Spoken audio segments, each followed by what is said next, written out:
Text scams, identity thieves, data leaks. Hearing about these online threats every day can be stressful. But don't worry. McAfee Total Protection is here to help you live a worry-free life online. What does worry-free mean? Well, it means you won't have to wonder if that text message is a scam, if new threats will pop up on your PC, or if you're safe from identity theft. Visit McAfee.com/online protection today to get award-winning online protection for just $39.99 your first year. That's McAfee.com/online protection. Cancel anytime. Terms apply. Welcome to Mind Love Premium, episode 62. Today's episode is all about conscious parenting. If you can realize that the kid needs to actually fire you in 18 years, right? That's the goal, that they should be able to fire you and make you irrelevant. Then you start working from now with his sense of self-leadership. You'd be like, no, he needs to master his own intuition, his own inner guidance system, his own leadership, and not rely on me at every step of the way and not fall apart with every failure. So that is going to take a lot of practice. So let me start on that now. I've only been a mom for a little over 8 months now, and still, parenting is by far the most transformational journey I've ever been on. I used to think that only overcoming trauma and hardship caused these types of transformations. Or maybe a plant medicine journey, but that's a different category of adventure. I realized that regardless of what plants the seed for the transformation, it's always a choice. There are plenty of people who allow trauma to break them down, and then they never consciously rebuild themselves, which is a key part in transformation, in my opinion at least. Do you ever think back to how you used to think when you were younger and kind of cringe at yourself? I was having one of those moments the other day. In my 20s, I remember feeling almost sorry for people who had children young. I would think, but there's so much of the world to explore, or there's so much of yourself to explore. You people must really be missing out. Well, now that I have a baby, first of all, I would give up every opportunity, every adventure, everything for this little guy. So the idea of missing out was just ignorant. And I guess it's relative. Missing out comes from a mindset of lack anyways. And second of all the work that I've done, including recovering from all of my traumas, I have never been as aware of or as motivated to fix all my shadows than I am right now that my baby is a witness and a mirror for it all. But I'm also realizing that just like we have a choice to begin to develop resilience in the face of adversity, we also have a choice when it comes to parenting. For some people, parenting isn't an opportunity for transformation at all. Without bringing some sort of intention to the experience, it can become an opportunity to just further activate our own neuroticism. We now have a whole other human that relies on us for survival and direction, and that can trigger our own ego and control issues without us even realizing it. There are obviously a lot of differences within generations of people, from my grandparents' generation to my mom's generation to mine, and we can likely infer that beliefs and styles around parenting led to different societal norms, which in a way altered the personality types of generations. For example, there was a time, especially in France from what I understand, that children were supposed to be seen and not heard. I would imagine that could lead to a generation of children who didn't really feel like they had a voice.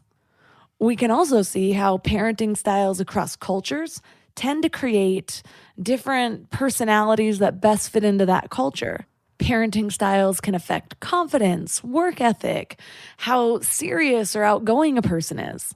Well, I'm not interested in how to raise a human that best fits into my society or that best conforms to my ideologies and expectations. What I'm more interested in is how this whole experience of creating life and giving selflessly and raising a sovereign being and helping him discover himself, I'm interested in what that experience will bring into the light. I think too often parents are so concerned with how they can influence or shape their children that they don't see how their children are shaping them. Shaping your child doesn't sound like a bad thing. And I'm not saying that it always is, but there's a balance because shaping can look like control.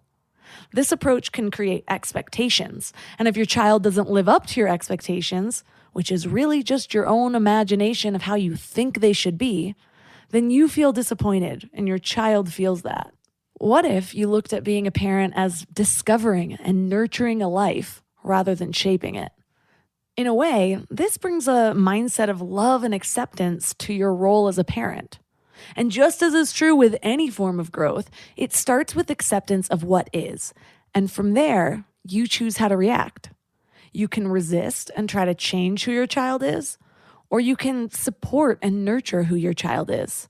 The more we can relax into acceptance and being, the more freedom we have to recognize our children's potential to spark a deep soul searching that could lead to our own transformation. So that's what we're exploring today. How to be a conscious parent. Our guest is Dr. Shefali Sabari. She believes that children serve as mirrors of their parents' forgotten selves. She received her doctorate in clinical psychology and specializes in the integration of Western psychology and Eastern philosophy. She's written 5 books, 3 of which are New York Times bestsellers, including her 2 landmark books, The Conscious Parent and The Awakened Family. So 3 key things we will learn are how our egos interfere with our parenting, how to release our children from our need for approval, and how to create a life that mirrors our child's being. But before we get started, I want to invite you to wake up to the morning mind love.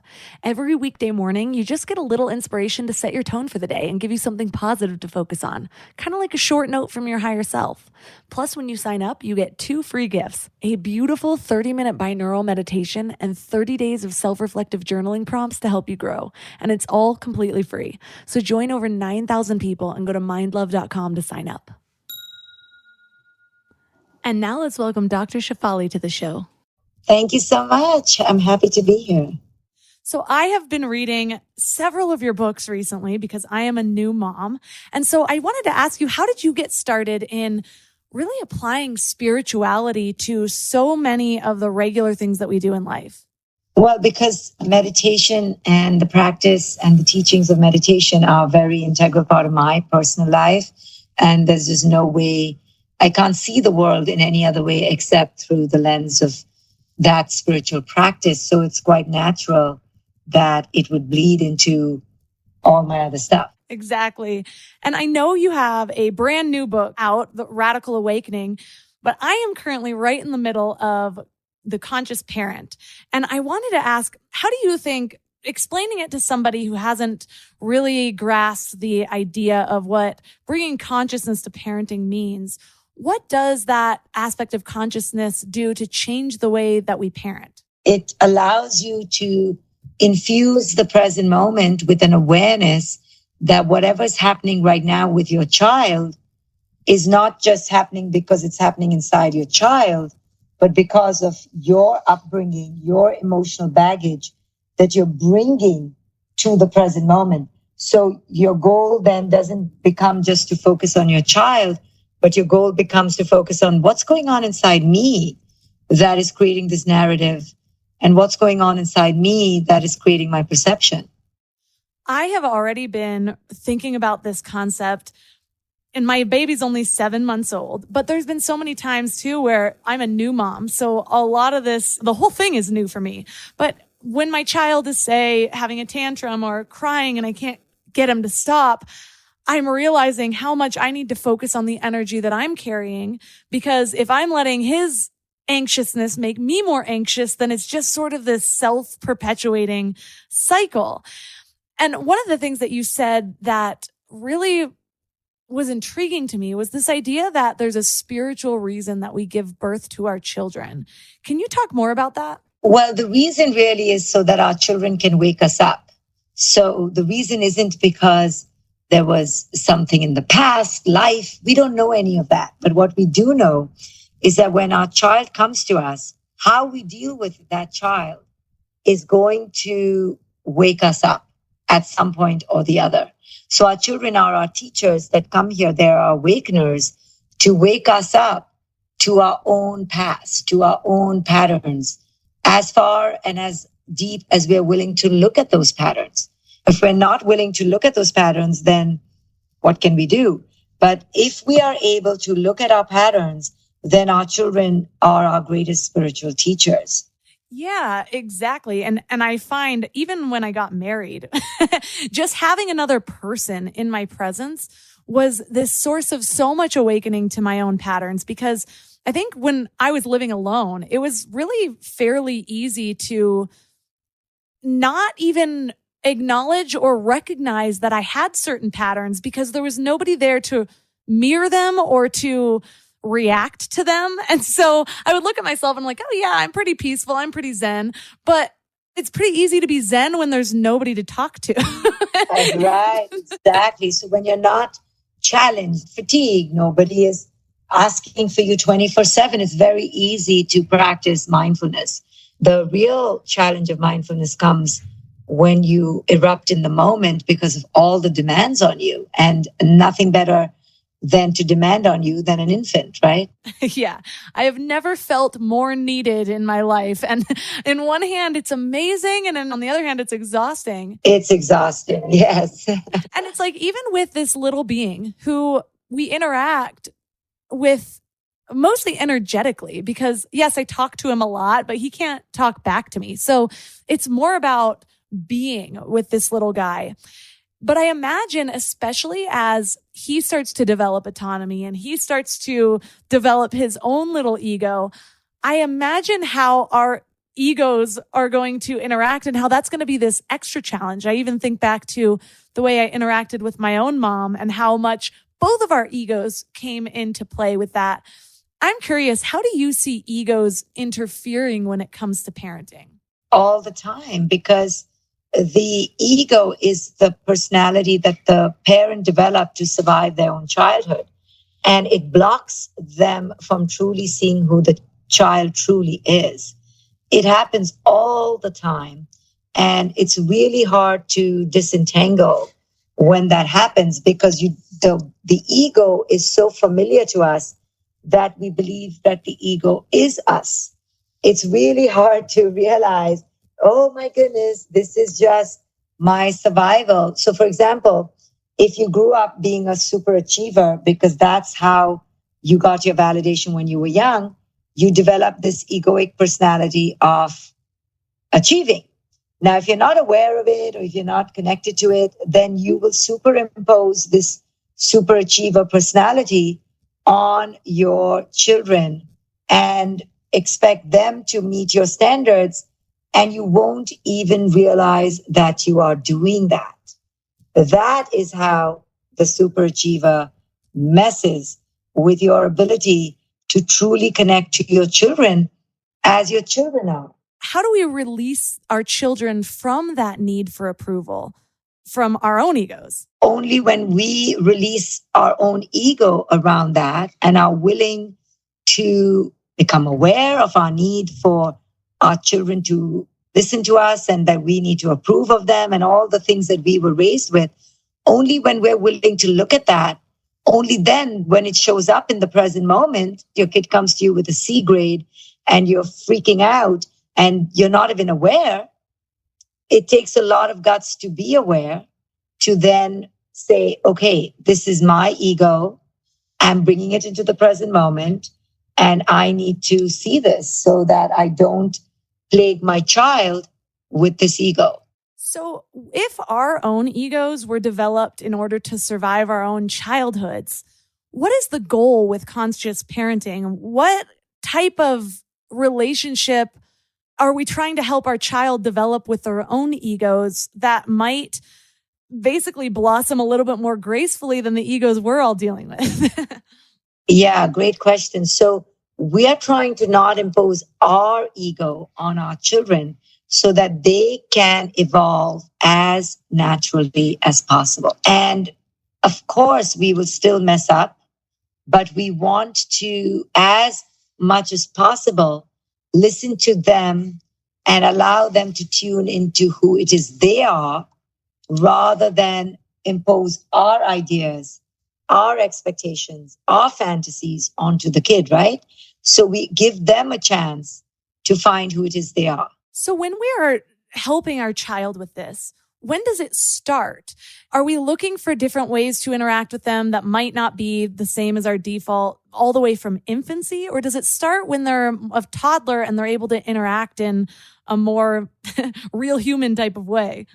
Yeah, it started already, but of course, it's more and more as they become toddlers. But even when they're infants, if we are highly anxious or stressed out, we won't be able to tune into them with the presence and connection that they need. So it starts from very young. And the more the work the parent does on themselves to declutter their mind, to take the space, to not go nuts, then they'll be able to calmly handle their children versus if they're all stressed out, always upset, distracted, right? The children begin to sense that attunement from a young age. So we're almost modeling for them based on our own energy. Is that right? Yes. We're tuning to them, really. The word is the child feels seen. The child feels reassured that mommy's going to be there, that this person is a reliable human being. It's all being communicated through the gaze, through the energy, the presence of the parent. So what would you say are the biggest hindrances that get in the way with a parent's ability to attune to their child if they don't have experience with a more conscious way of parenting? Well, they could just be anxious. They could be distracted. They could be clueless. They're like, I didn't know I had to attune. I didn't know I had to sit there and be calm and be present. So then I just kind of neglect my kid. I'm going to the gym, or I'm just leaving my kid with many caregivers and not realizing how important it is for the kid to have stability or consistency, right? So when the parent is unaware, they're just unaware. And they don't even know they're unaware. That's really the most dangerous part of it, is that they don't even know that they're really not present. Yeah. And that brings me to, do you find this idea of creating sort of a stable foundation for a child, how do you balance that with also giving them experience with different caregivers? A lot of books I've read have mentioned the daycare babies will end up becoming a totally different type of baby than maybe somebody with a stay-at-home mom. But are there benefits to that experience, and where's the balance? I think there's no perfect balance. There's no such thing. So we can let go of balance. But yeah, if a kid is consistently with inconsistent people, that is definitely going to be more of a problem than the kids who are with a consistent parent. But if they're with the consistent parent is absent, then it's better to be with somebody. It doesn't matter. It's who they're with while they're with that person. That is really what's more important. Who are they with? And what is the quality of that person that they're with? I feel as a new mom, as much as my husband is a great father, but there's still so much that falls on the shoulder of the mom. I'm the one who can feed him. I breastfeed, and I'm the one who puts him to bed most of the time. And so from a spiritual sense, what would you say is reliant on that particular role of a mother? Or as mothers, how can we show up the best that we can in order to... Yeah, mothers are just amazing, and mothers can do things because they have a natural attunement as mothers and their oxytocin and that biological bond, which is just phenomenal. I'm sorry, but a guy can try, but the kid kind of knows who the mom is.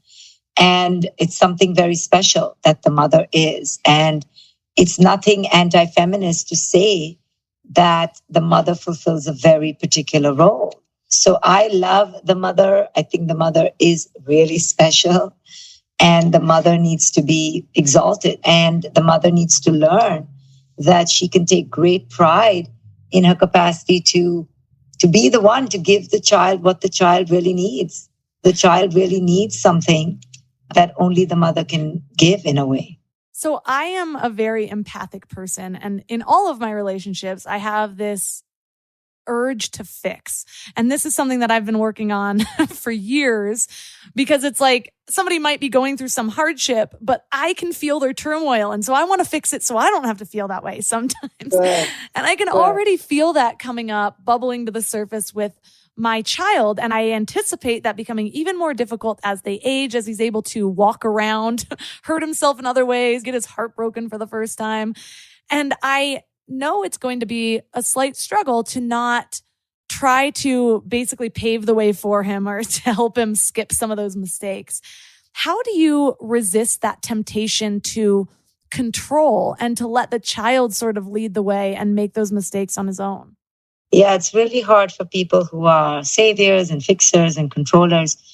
It's so great that you're aware of it. So if you can realize that the kid needs to actually fire you in 18 years, right? That's the goal, that they should be able to fire you and make you irrelevant. Then you start working from now with his sense of self-leadership. You'd be like, no, he needs to master his own intuition, his own inner guidance system, his own leadership, and not rely on me at every step of the way and not fall apart with every failure. So that is going to take a lot of practice. So let me start on that now. So if you have that in mind, then you won't keep busting in, because every time you bust in, you're messing up the situation.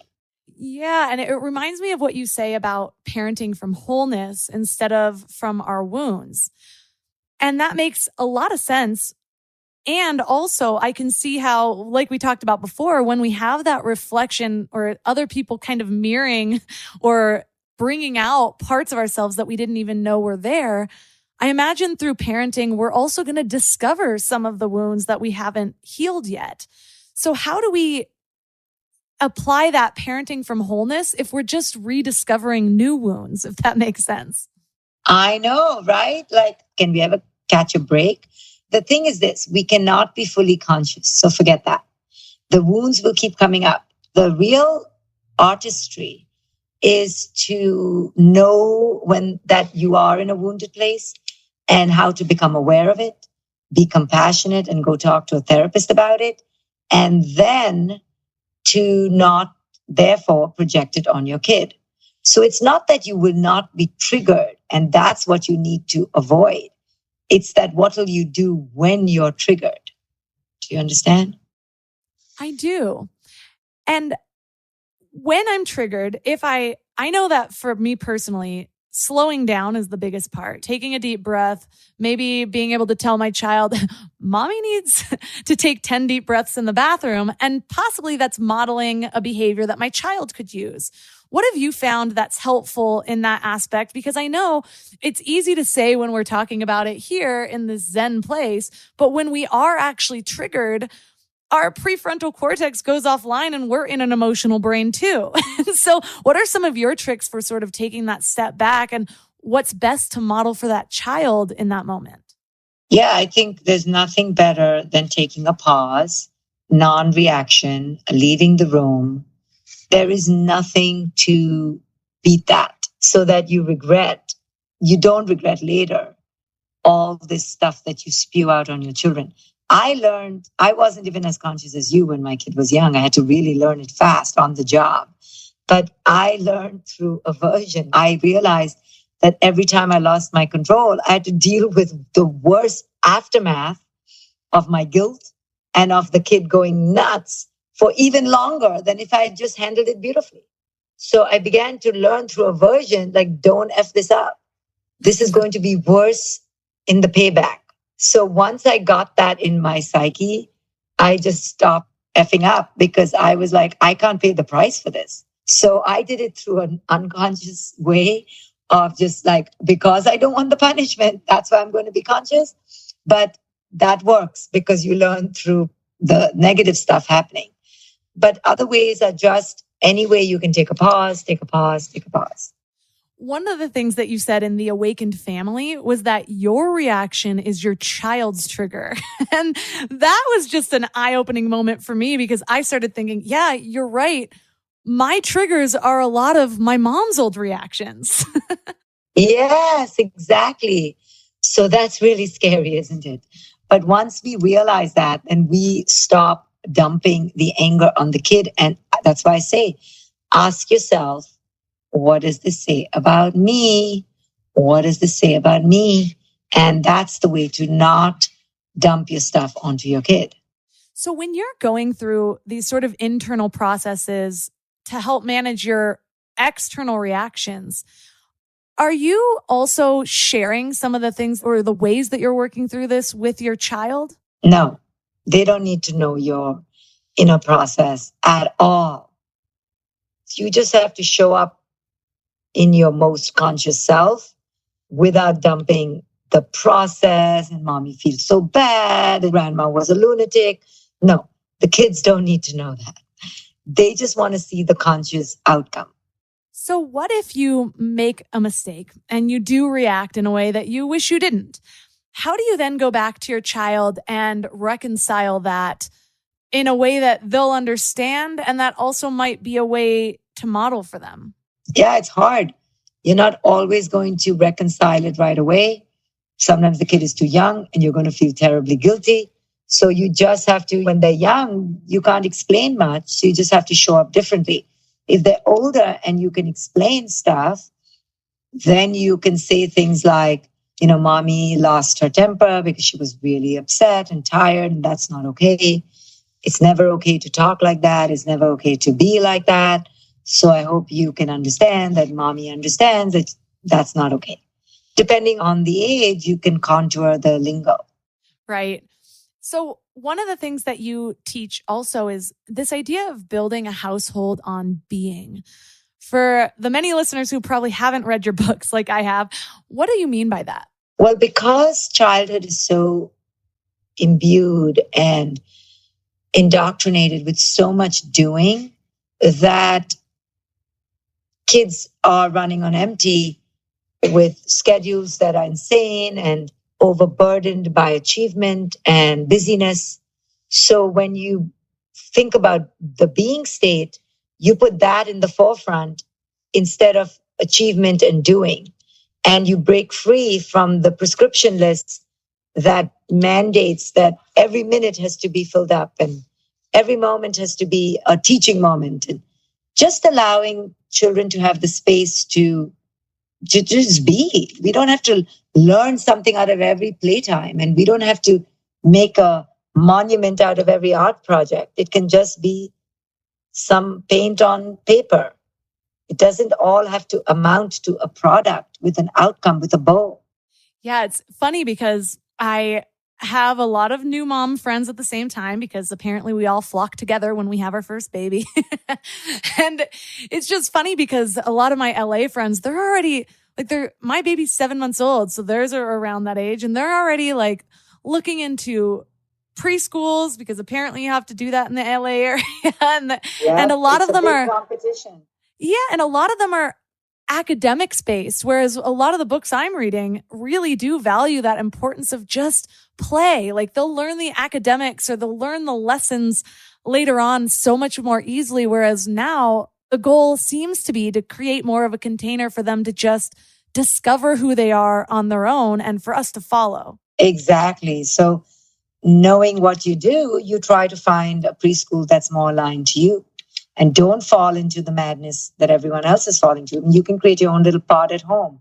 There's no need for children to be pressured and sitting in a chair and a desk and being still and listening to the teacher at this young age. I mean, there's no need. So don't fall into the trap that just because everybody else is doing it, I should do it. You don't. You can make sure that you send your kid for play. And that's what's important for you. I can almost anticipate it being difficult to really balance that idea of teaching versus controlling a child. But it's also been said that children choose their parents for a reason, for specific areas of development. And so one of the things that I'm very interested in is obviously mindfulness and meditation. So while I don't want to push that on my child, I also know that stillness may be good or beneficial for my child in dealing with their own reactivity and dealing with their own behavior. So, how do you view stillness in a child's schedule? Is that something that is beneficial to teach a child? And if so, how do you teach them or encourage them to take a breath or to find a moment of stillness versus reacting immediately? Sure, it's of course helpful.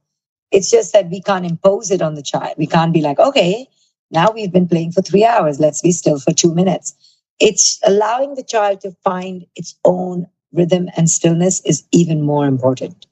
So as long as we don't become mandating and indoctrinate our kids with stillness now, we gave up the achievement for stillness. It then becomes another trap. So is there an age that you found is actually helpful of teaching a child something like a form of meditation that is actually doable for a child? Or is that, again, sort of jumping the gun? No, of course, you can always practice at bedtime and do a few minutes or make it fun, or, depending on the age and developmental stage, you can make it lighthearted and indirect, or you can make it very direct. All depends on the creativity of the parent, but also children are naturally in their bodies and naturally connected. So as long as we can keep them that way, we don't even have to worry that much. So we've talked about mirroring our child or really allowing our child to discover who they are and then mirroring that or supporting that in a way.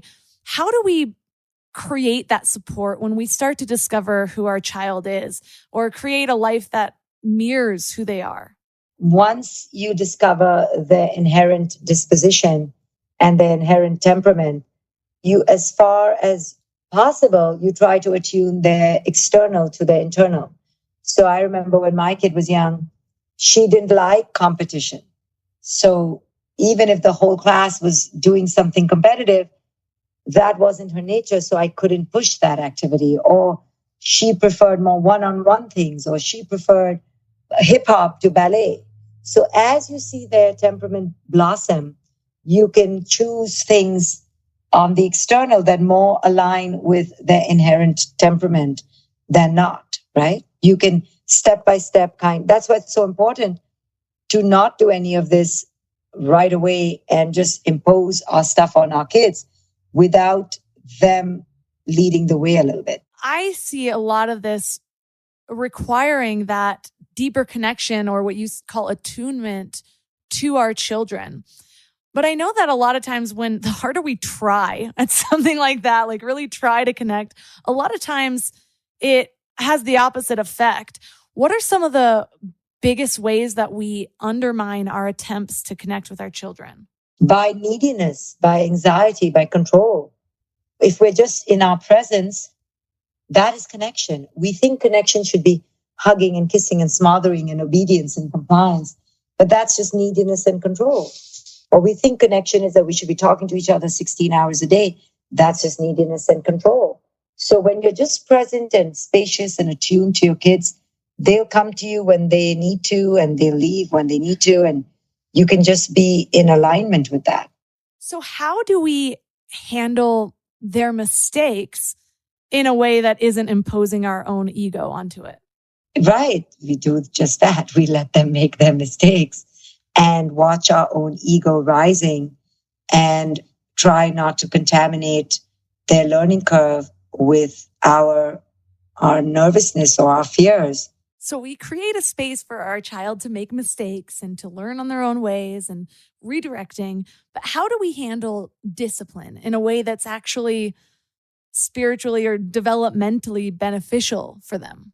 Right. It's a very tough balance between giving a lot of space, but also creating a containment. It's really a balancing act. I mean, every parent wants to know, how do you discipline your kid and how do you connect to your kid? And you have to keep straddling between that desire for control and order and organization and the desire for free reign and exploration, spontaneity, creativity, and just beingness.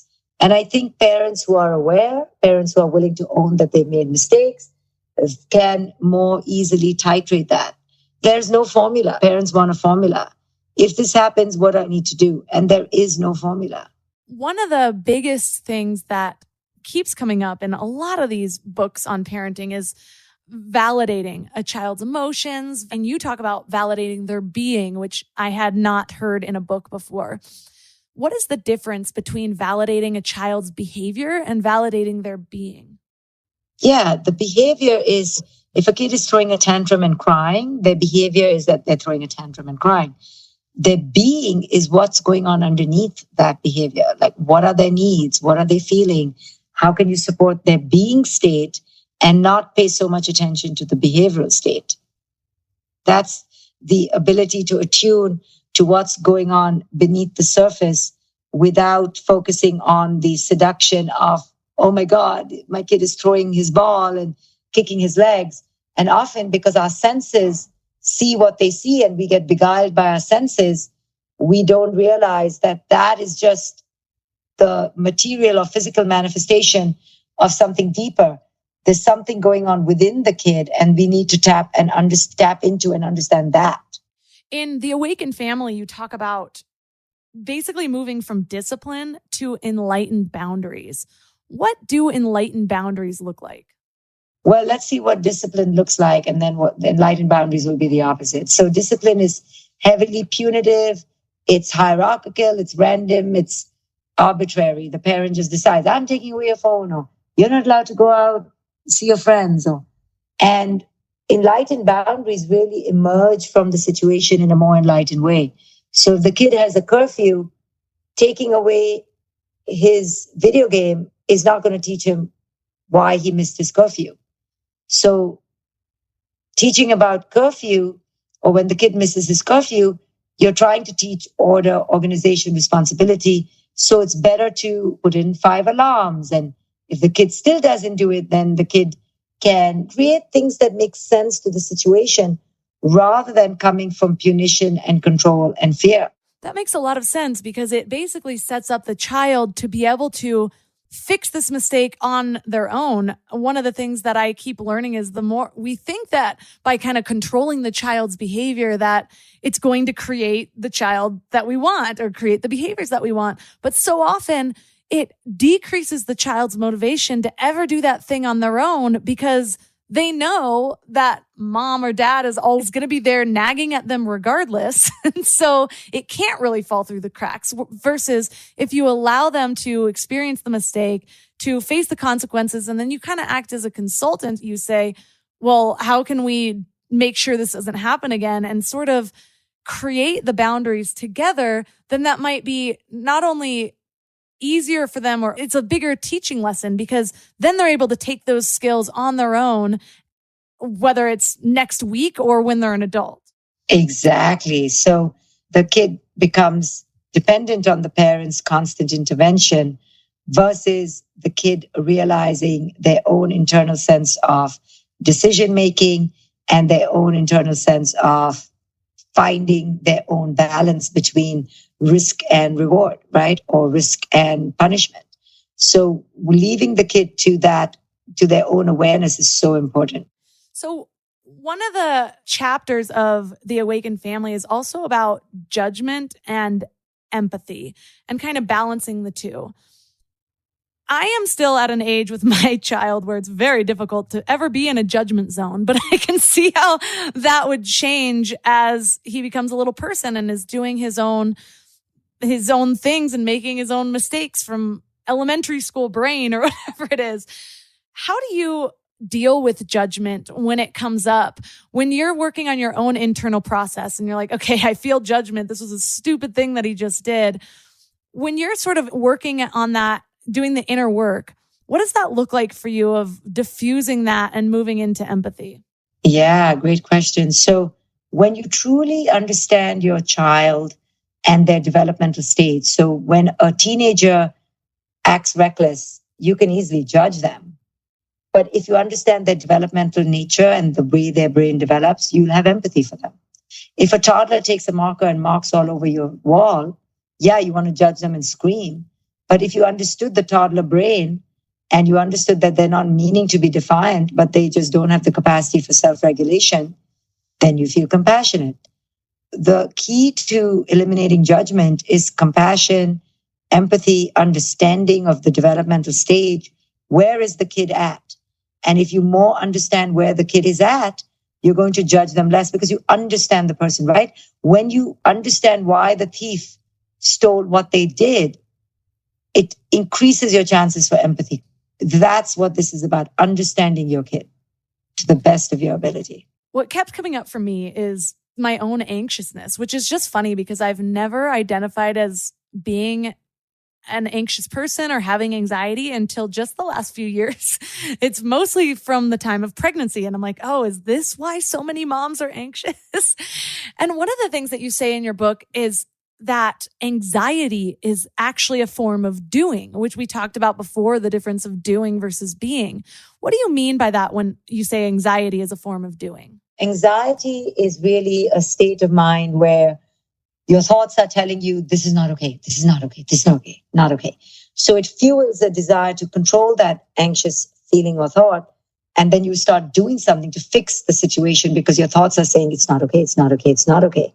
So anxiety equals control. Control is a state of doing and fixing and managing. So that's how anxiety leads to this obsessive doing. Again, so much of parenting just comes back to how we're being and noticing, yes, these are our child's behaviors and that's its own thing, but how am I being in this moment? How am I responding? How am I reacting? And through that is basically our next level of spiritual growth. So thank you so much for everything that you've brought to this conversation and for writing all of your amazing books. They've been so helpful for me already, and I'm only 7 months into this whole motherhood thing. So for listeners that are interested in learning more about you, your previous books, and your brand new book, A Radical Awakening, where's the best place for them to connect? They can just go to my website at drshefali.com, and I have tons of courses on parenting and relationships, so they can explore all of that under courses.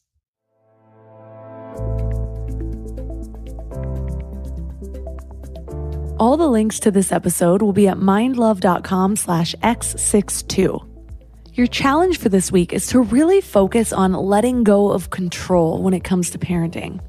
This can be really difficult. We get into habits of saying no, habits of giving directions in a certain way. But just for this week, I challenge you to see how much you can let go of. What happens if you let your child get a little messier than you usually let them get? What happens if you take more time to observe what your child is interested in and allow yourself to come up with creative ideas to support that interest?